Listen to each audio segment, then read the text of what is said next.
t'écoute, ma chérie. Bonjour ma coach, vous êtes magnifique. Merci. Vraiment, vous êtes la caviar que vous pensiez être. Aujourd'hui, c'est l'anniversaire de Papa Caviar. C'est pour ça que je suis de bonne humeur. C'est l'anniversaire de Papa Caviar aujourd'hui.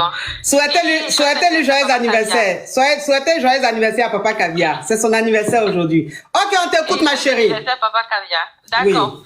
Il y a quelqu'un qui dit c'est chirurgie. Fanta Keita, la dernière fois tu étais sur YouTube. Aujourd'hui, comme je t'ai bloqué sur YouTube, maintenant tu es sur TikTok. Fanta Keita, c'est chirurgie, mais chirurgie là, c'est l'argent qui fait. Fanta Keita. Et puis chirurgie là, c'est pas sur le visage.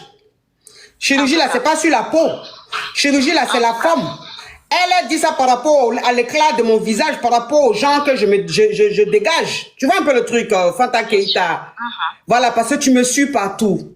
Je te bloque, tu viens ici. Je te bloque, tu viens ici. Je vais te bloquer aussi ici parce que franchement, on ne veut pas de toi dans notre famille. Hein? Dans notre team, on ne veut pas de toi. Toi, il faut aller dans la team des Nicole là-bas. Ça, c'est la team des aigris, la team des ceux qui ont raté leur vie. On ne parle plus d'eux, tout ça. Ils sont voilà, ça, c'est la team qui te convient. Ici, on te bloque. Parce que ici, c'est la team élue de Dieu. C'est la lumière. Ici, c'est la lumière. Voilà. Donc, les aigris, on se débarrasse d'eux. Ok, on t'écoute, ma chérie. Ok, ma coach, vraiment, j'ai beaucoup de soucis, j'ai beaucoup de problèmes. Oui. Je vous explique, je suis une jeune fille de 23 ans, j'ai une bonne vie, ça va, je me sens bien, et puis je m'en sors pas mal financièrement. Donc, j'ai rencontré récemment, en fait, je suis musulmane et j'ai beaucoup de mal avec les relations amoureuses parce que j'ai tendance à avoir des relations amoureuses avec des hommes chrétiens. Mais j'ai décidé d'arrêter tout ça et de me concentrer sur un but bien précis, donc avoir une relation avec un homme musulman.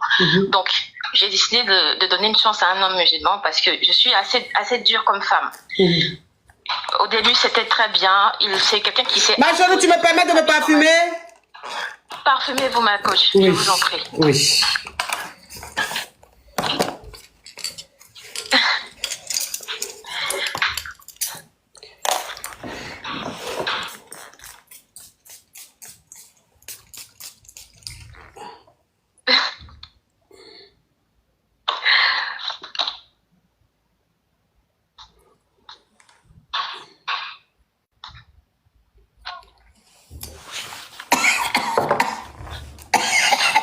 Je peux continuer, ma coach? Jaco. Oui, on t'écoute. D'accord. En fait, c'est un homme musulman qui est récemment, mais c'est quelqu'un qui est assez imposant. C'est-à-dire que il est d'une signe taureau, donc il est très très autoritaire. Mais ça m'a pas dérangé au début. Oui. Du coup, au début de la relation, c'était bien, mais côté financier, c'était pas ça. C'est-à-dire que c'est quelqu'un qui, sa main ne sort pas. Oui. Il ne me donnait rien du tout. Mais moi, ça me dérangeait pas parce que c'était pas ça le but dans un premier temps, parce que je voulais de l'amour. Oui. Donc, on a commencé à avoir une relation, c'était bien, mais après, j'ai commencé à sentir la présence d'une autre femme. Donc ça ne trompe pas. Et effectivement, il me trompait. Après ça, on a eu beaucoup de soucis. On a pu arranger les choses. Il m'a présenté à sa famille et tout pour montrer, pour un tout petit peu me donner une sorte de garantie comme quoi je suis avec moi, je suis avec lui et il est avec moi. Donc on a continué la relation et tout, mais au fur et à mesure, il y a beaucoup de foutaises. Je suis une personne, je suis une femme caviar, donc j'ai un caractère assez trempé.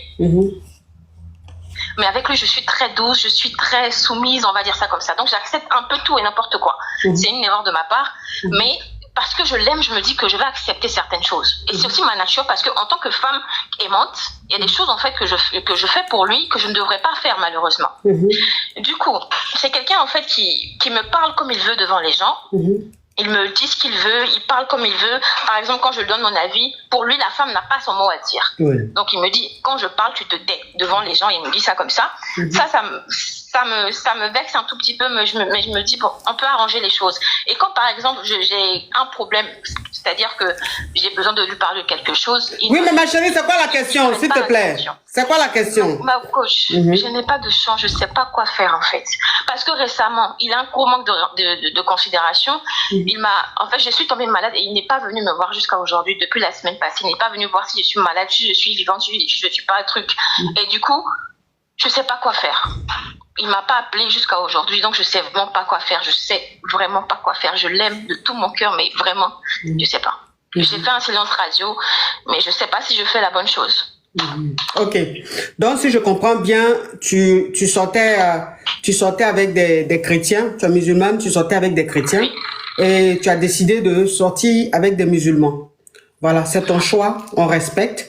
Sauf que depuis que tu sors avec un musulman, tu trouves qu'il est beaucoup trop autoritaire et il veut que tu sois soumise, mais bon, limite esclave, hein, ça c'est plus que la soumission.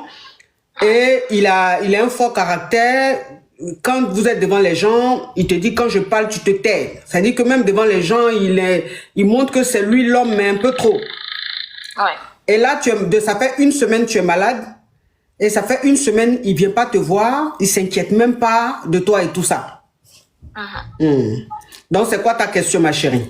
Donc, je sais pas quoi faire parce que je suis en silence radio, je l'ai bloqué de partout, pensant qu'il allait trouver un truc pour me rappeler, mais rien du tout jusqu'à là. Donc, je sais pas si je dois passer à autre chose ou pas du tout. Ok, faut passer à autre chose. D'accord. Faut passer à autre chose. Puis ta résolution, ta nouvelle résolution du genre, il faut que tu sois avec un homme musulman là, il faut que tu mettes une croix dessus. Ah bon? Oui, il faut mettre une croix dessus, ma chérie. Déjà même, tu étais chrétien. Tu dis non, je vais être un musulman. Tu es premier musulman, mais regarde comportement. Vraiment? On veut même que tu te couches à marcher sur toi. Donc, faut laisser oui, il faut que je sois avec un homme tant. Le jour que tu tombes sur un homme qui t'aime réellement, tu connais ta valeur, vous allez être ensemble. Maintenant, de vous deux là, celui qui veut être musulman ou celui qui veut être chrétien, vous allez vous arranger. De toute façon, quand il y a l'amour d'un couple, il y a toujours une solution. C'est-à-dire que quand un couple, même que ce soit un couple chrétien-musulman, quand c'est un couple qui s'aime vraiment, ils arrivent à s'entendre, la femme devient musulmane ou même l'homme devient musulman. Voilà, et ça c'est l'amour. Donc, je suppose que celui-là, il ne t'aime pas, il n'a rien à... C'est-à-dire que franchement, il ne veut... Il n'y a pas d'amour. Donc, ça ne sert à rien d'insister. Il faut mettre une croix sur lui. D'accord. Courage à toi, ma chérie. Merci, ma Oui, ok.